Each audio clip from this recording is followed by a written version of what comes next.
শিক্ষাৰ্থীসকল, আজি মই তোমালোকক অনুশীলনী 11Bৰ 3 নম্বৰ অংকটো কৰি দিবলৈ লৈছোঁ। 3 নম্বৰ অংকটো আছে যোগ কৰা। এতিয়া ইয়াত 1 নম্বৰ অংকটো দিয়া আছে 6x + y আৰু 4x - 2y। এই ৰাশি দুটা যোগ কৰিব লাগে। গতিকে আমি প্ৰথমতে ৰাশি দুটা যোগ চিন দি পাতি লওঁ। 4x - 2y। ইয়াত প্ৰথমতে ৰাশি দুটা পাতোতে তোমালোকে ইয়াত কিন্তু সমান চিন নিদিবা, কাৰণ ইয়াত কমা দিয়া আছে। কমা দিয়া আছে মানে দুটা বেলেগ বেলেগ ৰাশি বুজাইছে। গতিকে এই ৰাশি দুটা ইয়াত যোগ কৰিছোঁ মই, গতিকে সমান হ'ব নোৱাৰে, কাৰণ ইয়াততো যোগ চিন দিয়াই নাই। গতিকে তোমালোকে সমান চিন নিদিয়াকৈ এনেকৈ পাতি ল'বা। তাৰপিছত এতিয়া আমি বন্ধনীটো ভাঙি দিওঁ। 6x + y প্লাছ, তোমালোকে ইতিমধ্যে জানা, মই কৈছোঁৱে যে বন্ধনীৰ আগত যদি যোগ চিন থাকে তেতিয়াহ'লে বন্ধনীটো উঠাই দিলে বন্ধনীৰ ভিতৰত থকা ৰাশিবোৰৰ চিনৰ কোনো পৰিৱৰ্তন নহয়। গতিকে এইটো যিহেতু প্লাছ চিন আছে, ভিতৰৰ ৰাশিকেইটা একেই থাকিব। 4x - 2y। এতিয়া আমি সদৃশ পদকেইটা যোগ কৰিম। সদৃশ পদ মানে যাৰ আক্ষৰিক অংশখিনি একে। গতিকে 6xৰ সদৃশ পদ হ'ব 4x। এইখিনি এফাল কৰিলোঁ। আৰু তাৰপিছত এইটো y আছে, yৰ সদৃশ পদ হ'ব -2y। এতিয়া আমি সদৃশ পদবিলাকে একেলগে যোগ কৰিব পাৰোঁ। গতিকে আমি কি কৰিলোঁ, ইয়াৰ এইটো পদৰ সাংখ্যিক হ'ব 6, ইয়াৰ 4 যোগ কৰিলোঁ, এইটো ইয়াত লিখিলোঁ আক্ষৰিক অংশখিনি প্লাছ, ইয়াত y কাষত একো নাই মানে 1 এটা আছে, এইটো -2y। এতিয়া এইটোতো সমস্যা নাই, 10x প্লাছ, এতিয়া 1 - 2। তোমালোকে ইতিমধ্যে জানা, 6ত অখণ্ড সংখ্যাত পঢ়ি আহিছা, তথাপিও মই কৈ দিছোঁ 1 - 2, সেইটোক মই ইয়াত যদি প্লাছ চিন এটা দিওঁ, দি বন্ধনীৰ ভিতৰত -2 লিখিব পাৰোঁ। কিয় পাৰোঁ মই তোমালোকক ক'লোৱেই যে কি হয়, যিহেতু বন্ধনীৰ আগত যোগ চিন থাকিলে বন্ধনীৰ ভিতৰত যিবোৰ ৰাশি থাকে সেই ৰাশিবোৰৰ মানৰ কোনো পৰিৱৰ্তন নহয়। গতিকে আমি এইটো যোগ চিন দি -2 পাতিলে বন্ধনীটো উঠাই দিলে আৰু মাইনাছে হৈ থাকিব। এতিয়া কি হ'ল, 1 ধনাত্মক ৰাশি আৰু -2 এইটো এটা ঋণাত্মক ৰাশি। আৰু এই ৰাশি দুটা কি কৰিছোঁ, যোগ চিনটো দিছোঁ মানে যোগ কৰিম। ইয়াতে কথা এটা তোমালোকে অখণ্ড সংখ্যাৰ ক্ষেত্ৰত পঢ়িছিলা যে কি হয়, যদি দুটা বেলেগ চিনযুক্ত ৰাশি মানে এটা ধনাত্মক আৰু এটা ঋণাত্মক ৰাশি যদি যোগ কৰা হয়, তেতিয়া কি কৰা হয়, প্ৰথমতে কি কৰোঁ আমি, সংখ্যা দুটাৰ পৰম মান দুটাৰ পাৰ্থক্য উলিয়াই লওঁ। সংখ্যা দুটাৰ পৰম মান, ইয়াত সংখ্যা এটা 1ৰ পৰম মান 1, আনটো -2, -2ৰ পৰম মান 2। গতিকে আমাৰ নিয়মটো আছিল যে দুটা বিপৰীত চিনযুক্ত ৰাশি, অৰ্থাৎ এটা ধনাত্মক আৰু এটা ঋণাত্মক ৰাশি যোগ কৰিবলৈ হ'লে প্ৰথমতে সংখ্যা দুটাৰ সাংখ্যিক মানৰ পাৰ্থক্য, সাংখ্যিক মান বা পৰম মান, 1ৰ পৰম মান 1, -2ৰ পৰম মান 2। গতিকে কি হ'ব, পাৰ্থক্য মানে ডাঙৰটোৰ পৰা সৰুটো বিয়োগ হৈ গ'ল। ডাঙৰটোৰ সাংখ্যিক মান 2, সৰুটোৰ সাংখ্যিক মান 1, গতিকে বিয়োগ কৰিলোঁ। আৰু তাৰপিছত কি কৰিব লাগে, ডাঙৰ সাংখ্যিক মানযুক্ত বা পৰম মানযুক্ত ৰাশিটোৰ কি কৰিব লাগে, আগত থকা চিনটো দিব লাগে। গতিকে ইয়াত ডাঙৰ পৰম মানযুক্ত ৰাশিটো, তাৰ আগত মাইনাছ চিন আছে, সেইকাৰণে এইটো মাইনাছ দিছোঁ, দিলে -2 - 1 1। তাৰমানে 1 - 2 = -1। গতিকে এইটো হ'ল -1 ইনটু y এতিয়া তাৰ পিছত কি হ'ব is equal to 10x প্লাছে মাইনাছে -1 into y মানে y কাৰণ 1 টো লিখা নহয় আৰু এইটো প্লাছে মাইনাছে এইটো মাইনাছ হ'লে গতিকে এনচাৰটো হ'ল 10x মাইনাছ y তাৰপিছত আমি 2 নম্বৰ অংকটো কৰিম 2 নম্বৰ অংকটোত আছে a minus b plus 2c comma 2a plus 3b minus c এই ৰাশি দুটা যোগ কৰিব দিছে এতিয়া আমি প্ৰথমতে অংকটো পাতি লম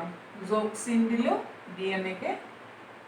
বন্ধনী দি পেলাই পাতিলো প্ৰথমটোত বন্ধনী নিদিলে একো নহয় ইফালে ৰাখি নাই যে পিছৰটোত কিন্তু তোমালোকে যোগৰ ক্ষেত্ৰতেই হওক বা বিয়োগৰ ক্ষেত্ৰতেই হওক বন্ধনীটো দিবা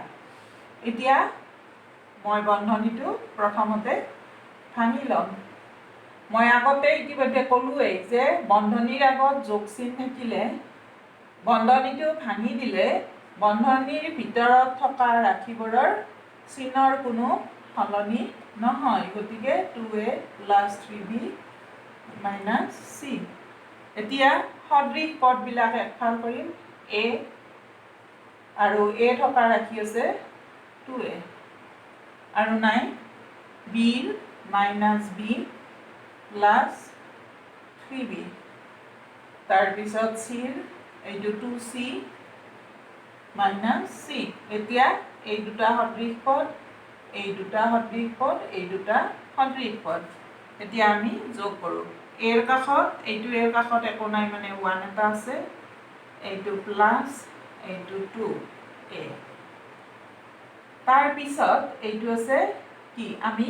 এটা কাম কৰোঁ মাইনাছ কি আছে b আছে আমি এটা কাম কৰিব পাৰোঁ -b plus 3b গতিকে ইয়াত মই প্লাছ চিন দিলোঁ দি পেলাই কি কৰিম আমি বন্ধনীৰ ভিতৰত লিখিম -1 প্লাছ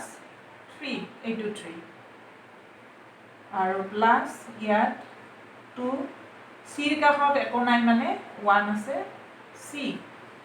এতিয়া মই যে ইয়াত লিখিলোঁ চোৱা এইটো -b আছিল মানে বিৰ কাষত এটা 1 থাকে গতিকে -1 বিৰ সাংখ্যিক সহগটো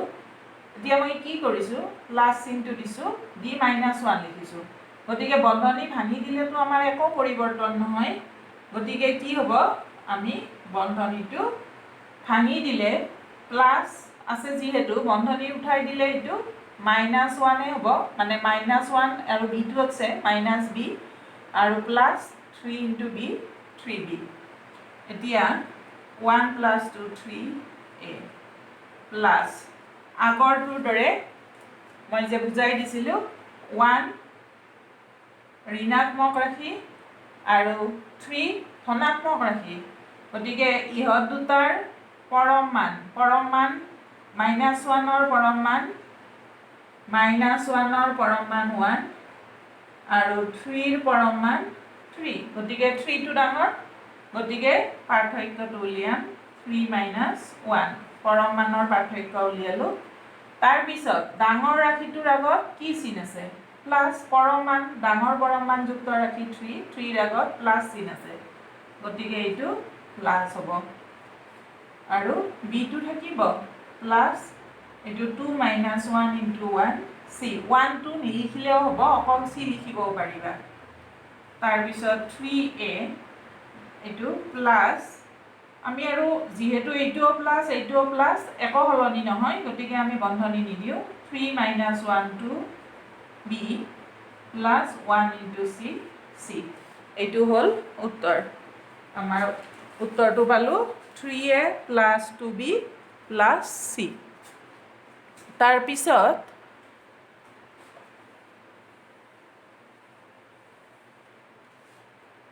নেক্সট অংকটো আছে x cube minus 6x square plus 8x minus 2 আৰু 1 টো ৰাখি আছিল 4x cube minus 4x square minus 3x plus 1 এই ৰাশি দুটা আমাক যোগ কৰিব দিছে এতিয়া মই ইয়াতে যোগ চিনটো দিছো দি এইটো বন্ধনী দিছো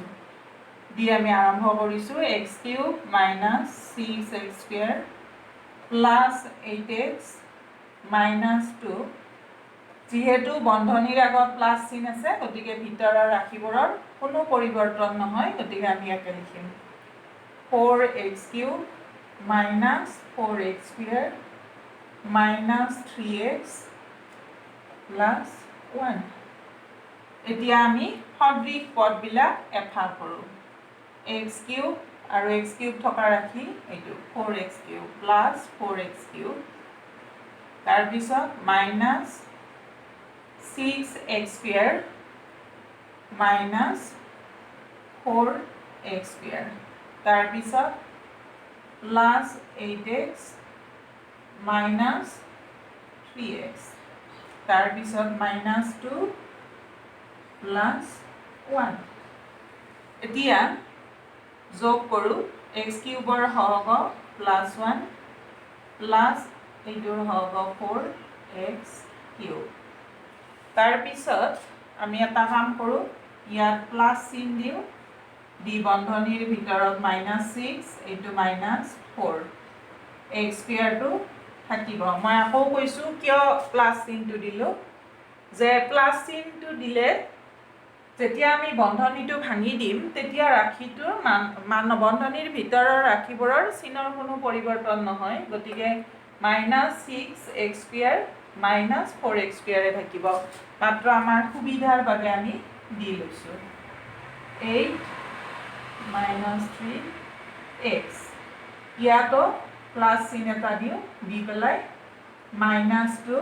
plus 1 লিখোঁ এতিয়া 1 plus 4 5x cube plus এতিয়া এইটো -6 এইটো -4 দুইটা মাইনাস ৰাখি হয় চাবা মই ইয়াতে কৰি দেখুৱাই দিছোঁ তোমালোকক -6 -4 -6 মই প্লাস চিন এটা দি এইটো মাইনাস কৰি লিখিব পাৰোঁ কাৰণ বন্ধনীটো ভাঙি দিলে -4 পাম এতিয়া আমি দেখিলোঁ এইটো ঋণাত্মক ৰাশি এইটো ঋণাত্মক ৰাশি এই ঋণাত্মক ৰাশি দুটা আমি যোগ কৰিব লাগে এতিয়া দুটা ঋণাত্মক ৰাশি যোগ কৰিবলৈ হ'লে অৰ্থাৎ একে চিনযুক্ত ৰাশি যোগ কৰিবলৈ হ'লে নিয়মটো কি আছিল আমি প্ৰথমতে ৰাশি দুটাৰ পৰম মান যোগ কৰিম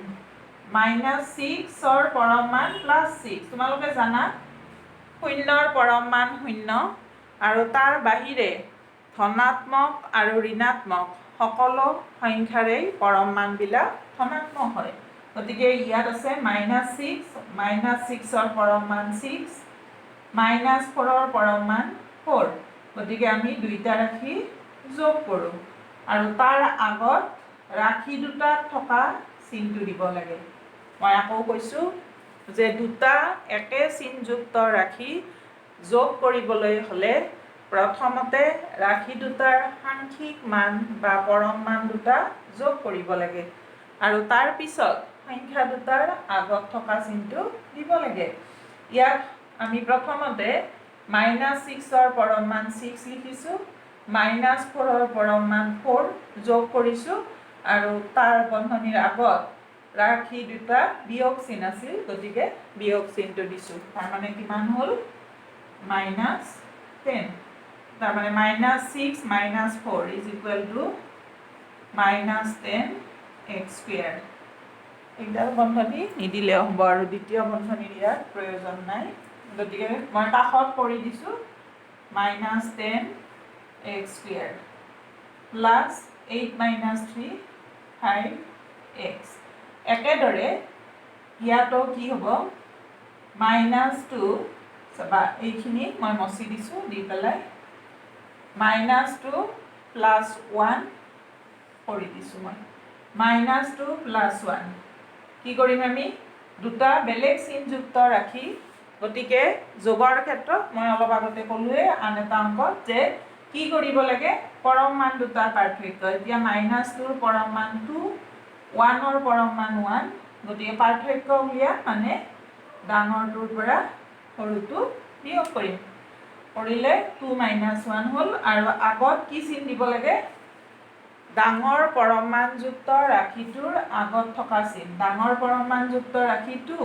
তাৰ আগত বিয়োগ চিন আছে গতিকে বিয়োগ চিন দিব লাগে গতিকে -1 গতিকে এইটো হ'ল -1 ইজ ইকুৱেল টু 5x³ এইটো প্লাছ এইটো মাইনাছ গতিকে মাইনাছ হ'ব প্লাছ আৰু মাইনাছ পূৰণ ইয়াত একো নাই মানে পূৰণ চিন থকা বুজায় গতিকে প্লাছে মাইনাছে -10x² প্লাছ 5x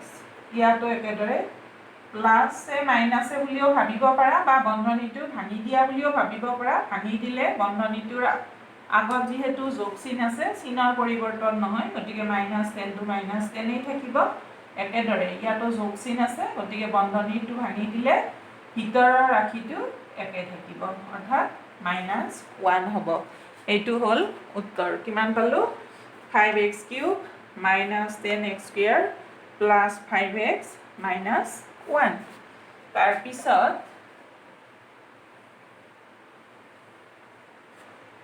নেক্সট আমি আৰু দুটামান অংক কৰোঁ 7 1/2x প্লাছ 2y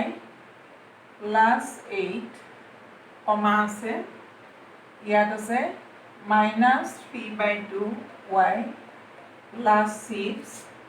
তাৰপিছত আছে -2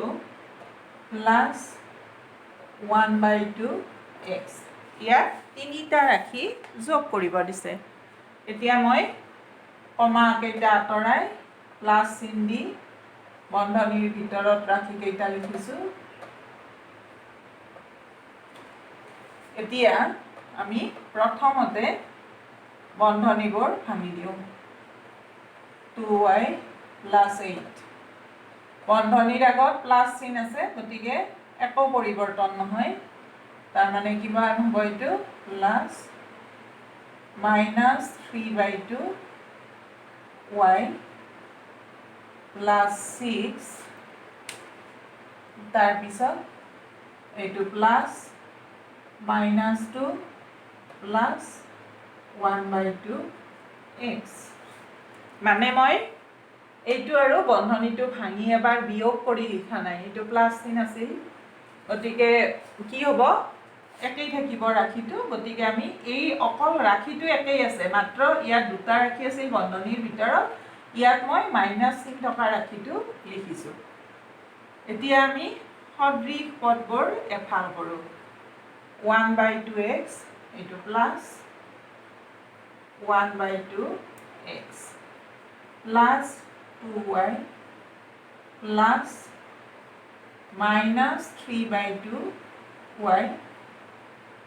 প্লাছ 8 প্লাছ 6 প্লাছ -2 এতিয়া হাফ প্লাছ হাফ গতিকে x টো থাকিল প্লাছ ইয়াত এইটো 2 এইটো প্লাছ ইয়াৰ -3/2 y টো বাহিৰত আহিব কাৰণ আমি দুইটাৰে কাৰণে লিখিছোঁ প্লাছ 8 প্লাছ 6 14 এইটো প্লাছ আছে যিহেতু বন্ধনীটো ভাঙি দিলে সংখ্যাটো একেই থাকিব -2 হৈ এইটো লিখিছোঁ এতিয়া হাফ প্লাছ হাফ মানে 2 ভাগৰ 1 অংশ যোগ 2 ভাগৰ 1 অংশ গতিকে 1 হ'ব ইনটু x প্লাছ এইটোত কি হ'ব 2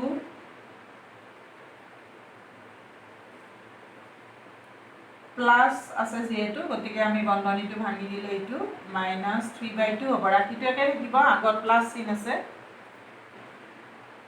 y plus 14 - 2 12 is equal to x plus মই লসাগু লৈছোঁ, 2ৰ তলত একো নাই মানে 1 আছে, এইটো 2, 1 আৰু 2ৰ লসাগু 2, তাৰপিছত ইয়াত হ'ব 4 - 3।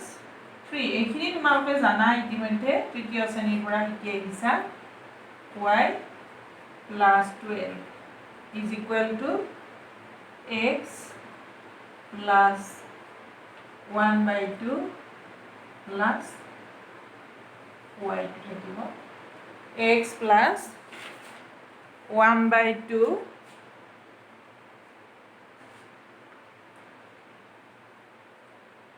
y plus 12। গতিকে এনচাৰটো হ'ল এইটো x প্লাছ 1/2 y প্লাছ 12। এনেদৰে মই 8 নম্বৰ অংকটো কৰি দিছোঁ তোমালোকক। তোমালোকে এতিয়া নিশ্চয় বুজি পাইছা। গতিকে তোমালোকে এইদৰে 3 নম্বৰৰ বাকী অংককেইটা কৰিবা, আৰু ইয়াৰ পিছৰ অংকখিনি মই ইয়াৰ পিছৰ ক্লাছত বুজাই দিম। ধন্যবাদ।